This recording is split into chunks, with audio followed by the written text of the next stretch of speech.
Welcome to Pragya academy. আশা করি সকলেই ভালো আছো আর চাকরির পরীক্ষার জন্য জোর কদমে প্রস্তুতি নিচ্ছ। আজকে আমরা ইংলিশ প্র্যাকটিস সেট 1 করব। তো এরর পার্ট করব এবং আমরা সেন্টেন্স ইমপ্রুভমেন্ট করব। প্রত্যেকটি লাইন পড়ে দেব এবং তার সাথে উত্তর ব্যাখ্যা করে দেব। ওকে, তো ভিডিওটি প্রথম থেকে শেষ পর্যন্ত মনোযোগ দিয়ে দেখবে, পারলে খাতায় লিখে নেবে। আশা করি সকলেই উপকৃত হবে। প্রথমে দেখে নেব কী রয়েছে। প্রথমে দেখো লেখা রয়েছে find out the error if any. যদি কোনো ভুল থাকে তাহলে সেটাকে চিহ্নিত করতে হবে, আর যদি কোনো ভুল না থাকে তাহলে নো এরর পার্ট আমরা করব। ওকে, মনে রাখবে যে প্রত্যেকটাতে A number, B number, C number এবং ডি নাম্বার পার্ট থাকবে। এ বি সি পার্টের মধ্যে যদি কোনো ভুল থাকে তাহলে সেটাকে আমরা মার্ক করব, আর যদি কোনো ভুল না থাকে তাহলে ডি নাম্বার পার্ট আমরা করব। ওকে, তো চলো প্রথম প্রশ্নে যাওয়া যাক। It being very late Manoj could not return back from Meerut last night. যে দেরি হওয়ার কারণে মনোজ গত রাতে মিরাট থেকে ফিরে আসতে পারেনি, এরকম একটা মানে। তো দেখো কোথায় ভুল রয়েছে, ভালো মতো খেয়াল করো সবাই। It being very late Manoj could not return back from Meerut last night. Okay, এই জায়গায় খেয়াল করো বি নাম্বার পার্টে কুড নট রিটার্ন ব্যাক আছে, তাই তো? কী রয়েছে? Return back. মনে রাখবে তোমরা যে রিটার্ন মানেই ফিরে আসা, আর ব্যাক আর দেওয়ার দরকার নেই। কী বললাম কথাটা? রিটার্ন মানেই ফিরে আসা, ব্যাক দেওয়ার আর দরকার নেই। ওকে, তো বি নাম্বার পার্টটি হচ্ছে এখানকার উত্তর। তোমরা মনে রাখবে যে এরকম কিছু শব্দ রয়েছে যে শব্দগুলো পরে ব্যাক শব্দ বসে না। যেমন ধরো রিভার্স, REVERSE। ওকে, রিভার্স। তারপর ধরো রিট্রিট, RETREAT, রিট্রিট। ওকে, এবারে ধরো রয়েছে রিকল, RECALL, রিকল। এই সমস্ত শব্দগুলো পরে মনে রাখবে যে ব্যাক বসে না। তো আসলে বোঝা গেল। 2 নম্বর প্রশ্ন চলে যাবো, দেখে নেবো কী রয়েছে। Ahmed was proud for his achievement in the field of sports. তারপর রয়েছে নো এরর। ভালো মতো খেয়াল করো, প্রাউডে পরে ফর রয়েছে, ঠিক আছে? প্রাউডে পরে ফর রয়েছে, কিন্তু প্রাউডে পরে কী থাকে? অফ থাকে, এটা মাথায় রাখবে। প্রাউডে পরে থাকে অফ, এটা অ্যাপ্রোপ্রিয়েট প্রিপোজিশন। ওকে, মনে রাখবে যে যদি নাউন হতো, নাউন হয়ে যায় প্রাইড, PRIDE, তখন কিন্তু ইন বসবে, অ্যাপ্রোপ্রিয়েট প্রিপোজিশন হিসেবে ইন বসবে। ওকে, 3 নম্বরে চলে যাবো, দেখে নেবো কী রয়েছে। Please send this parcel at my new address. কোথায় রয়েছে ভুলটা? মনে রাখবে সেন্ড মানে কোনো কিছু পাঠানো, তাই তো? সেন্ডের পরে কী বসবে? এখানে দেখো অ্যাট রয়েছে, এটা হবে টু। সেন্ড টু মানে কারো বাড়িতে, এখানে অ্যাটের জায়গায় বসবে টু। ওকে, আসলে বোঝা যাচ্ছে। 4 নম্বরে যাব। I tried my best to convince him but failed. যে আমি আমার সর্বোচ্চ চেষ্টা করেছিলাম তাকে বোঝানোর জন্য, কিন্তু ব্যর্থ হয়েছিলাম। তো এখানে দেখো খেয়াল করে যে I tried my best to convince him but failed. এখানে দেখো কোনো অংশে ভুল নেই, তো ভুল নেই মানে কি উত্তর হবে নো এরর। ওকে, 5 নম্বরে যাব, দেখে নেব কী রয়েছে।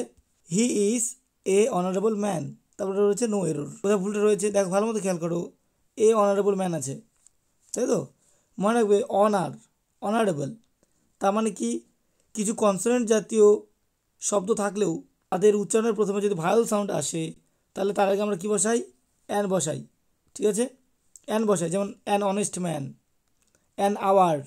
তো এখানে অ্যান হওয়ার কথা ছিল, এ রয়েছে, তো এই জায়গাটা ভুল রয়েছে। আসলে বোঝা যাচ্ছে।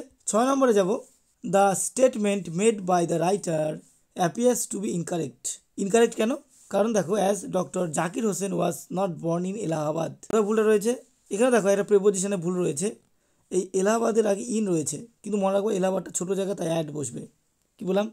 ছোটো জায়গা নামের আগে আমরা অ্যাড বসাই, আর বড়ো জায়গা নামের আগে আমরা ইন বসাই। তো এখানে দেখো এলাহাবাদ ছোটো জায়গা, তার আগে অ্যাড বসবে, কিন্তু এখানে ইন বসিয়েছে, তো এটা ভুল রয়েছে। ওকে, 7 নম্বর যাব। এ brave man should always be loyal for his own country. দেখো খেয়াল করো, লয়ালের পরে রয়েছে ফর, কিন্তু মনে রাখবে বিশ্বস্ত এরকম অর্থে সবসময় কী বসে? Loyal to. Okay, loyal to উত্তর হবে। তো এরকম অনেক শব্দ রয়েছে লয়ালের মতো রয়েছে। মনে করো বিশ্বস্ত, ইংরেজিতে ফেইথফুল একটা শব্দ আছে, FAITH, FUL। এই ফেইথফুল মানে বিশ্বস্ত, এরপর আমরা কী বসাই? টু বসাই। এটা মাথায় রাখবে। পরের প্রশ্ন চলে যাব। He entered the room from the window. দেখো ভুলটা কোথায় রয়েছে, ভালো মতো খেয়াল করবে। He entered the room from the window, এই ফ্রম এই প্রিপোজিশনে ভুল আছে। কেন? উইন্ডোর মধ্যতে যাওয়া, তো মধ্যতে যাওয়া বোঝালে থ্রু হয়, THROUGH, ঠিক আছে? কোনো একটা মাধ্যমের মধ্য দিয়ে যাওয়া বোঝালে থ্রু হয়। আর ফ্রম কখন বসবে? কোনো একটা জায়গা থেকে যদি অন্য কোনো জায়গায় রওনা হয় তখন আমরা ফ্রম শব্দ ব্যবহার করি, বা সময়ের ক্ষেত্রে আমরা ফ্রম ব্যবহার করি, যেটা একটা সময় থেকে অন্য একটা সময় পর্যন্ত, তখন আমরা ফ্রম করি। যেমন ধরো আমি বললাম যে ফ্রম 4 AM to 4 PM. ওকে, 9 নম্বরে যাব, please give me 2 dozens of banana and a piece of coconut. তারপরে দেখো রয়েছে নো এরর। যে কোথায় ভুল রয়েছে ভালো মতো খেয়াল করো, এই যে 2 ডজনস এখানে আছে, ঠিক আছে, মূল শব্দ কি ডজন, আমরা যেটা বাংলাতে বলি ডজন, কিন্তু এখানে কিছু শব্দ রয়েছে ডজনের মধ্যে, কিছু শব্দ যাদের সিঙ্গুলার নাম্বার এবং প্লুরাল নাম্বার একই হয়, যেমন ধরো রয়েছে ডিয়ার, DEER, তারপরে শিপ, ঠিক আছে, এরকম ধরনের শব্দ এদের সিঙ্গুলার নাম্বার এবং প্লুরাল নাম্বার এক, তো এদের সাথে এস যোগ করা যায় না। 10 নম্বর চলে যাবো এবং এটা আজকে শেষ no error part. He, you and I will solve this problem together.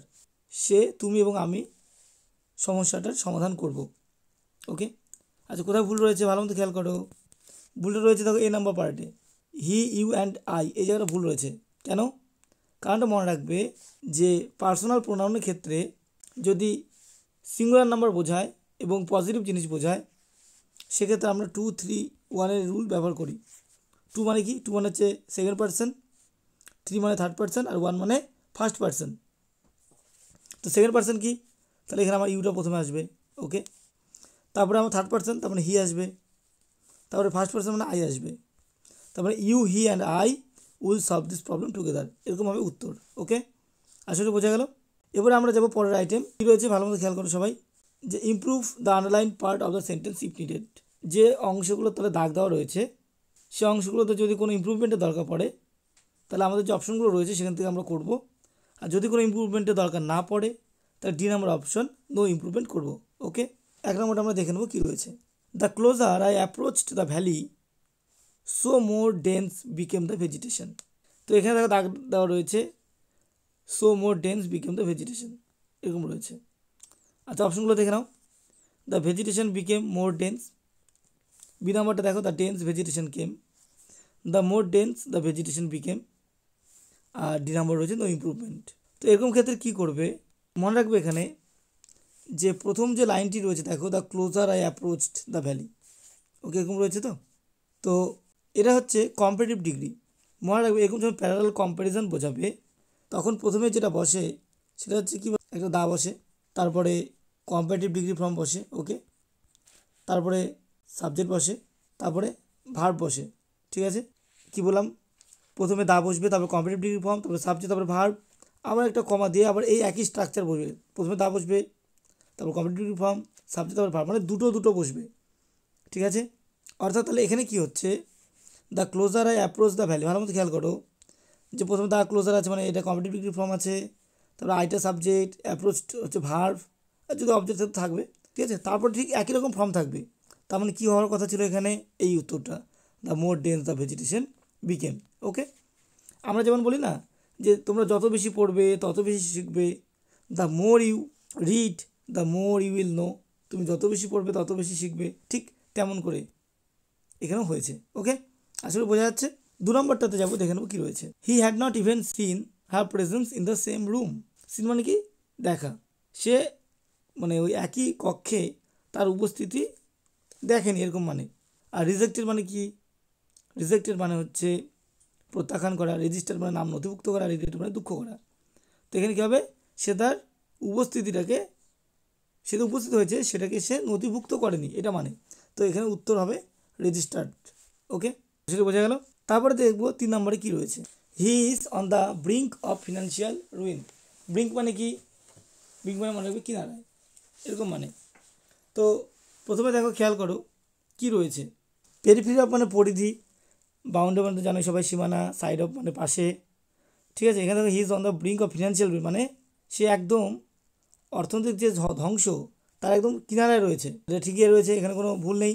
তো এটা উত্তর হবে নো ইমপ্রুভমেন্ট। ওকে, 4 নম্বরে চলে যাবো, দেখে নেবো কী রয়েছে। Prohibition is better than cure. Prohibition মানে কি, কোনো কিছুকে নিষেধ করা, বাধা দেওয়া, এরকম মানে। তো prohibition is better than cure না, এরকম হয় না, প্রোহিবিশন বসে না। আমরা কিন্তু এই শব্দটা জানি সবাই। দেখো এখানে রয়েছে প্রিভেনশন মানে প্রতিরোধ, এখানে রয়েছে প্রিপেয়ারনেস প্রস্তুতিকরণ, প্রিভেন্টিভ প্রতিরোধী, আর নো ইমপ্রুভমেন্ট। তো কী হবে, আমরা জানি prevention is better than cure. ঠিক আছে, এটা হচ্ছে উত্তর। 5 নম্বরে যাবো এবং আজকে এটা শেষ আমাদের প্রশ্ন এবং শেষ improvement. It was she not me who put forth the attractive proposition. দেখো শি নট মির জায়গায় দাগ আছে, she not I, B number রয়েছে her not me, C number রয়েছে her not I, no improvement. কোনটা হবে? উত্তর হবে সি নট আই। কেন হবে এটাও জানতে হবে। মনে রাখবে যে কিছু কিছু লিঙ্কিং ভার্ব রয়েছে, লিঙ্কিং ভার্ব। কি verb? Linking verb. Okay, am, is, are, okay, ধরো was, were, have been, has been, তারপর ধরো উইল বি। এগুলোর পরে মনে রাখবে সবসময় কি থাকে? সাবজেক্টিভ ফর্ম থাকে। ঠিক আছে, কী বললাম কথাটা? সাবজেক্টিভ ফর্ম থাকে, এটা মাথায় রাখবে। তো সাবজেক্ট ফর্ম থাকলে কী হবে?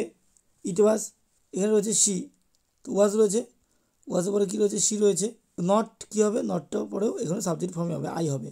ওকে, সেই জন্য সি নট আই, এটা হচ্ছে উত্তর। আসলে বোঝা গেল? তো এরকম করে প্রত্যেকটা কোশ্চেন আমি ব্যাখ্যা করে বলেছি, তোমরা সবাই খাতার মধ্যে নোট ডাউন করবে, নিয়মগুলো লিখে নেবে, তাহলে পরবর্তীতে সুবিধা হবে। আর আমাদের এরকম কোশ্চেন সিরিজ প্র্যাকটিসের আসতে থাকবে। তোমরা আমাদের সঙ্গে থাকলে, ভিডিওগুলো নিয়মিত দেখলে এবং প্র্যাকটিস করলে খুব উপকৃত হবে। তো আজ এই পর্যন্তই। সবাই ভালো থেকো, সঙ্গে থেকো। আর যারা এখনও চ্যানেলটিকে সাবস্ক্রাইব করে সাবস্ক্রাইব করে নেবে।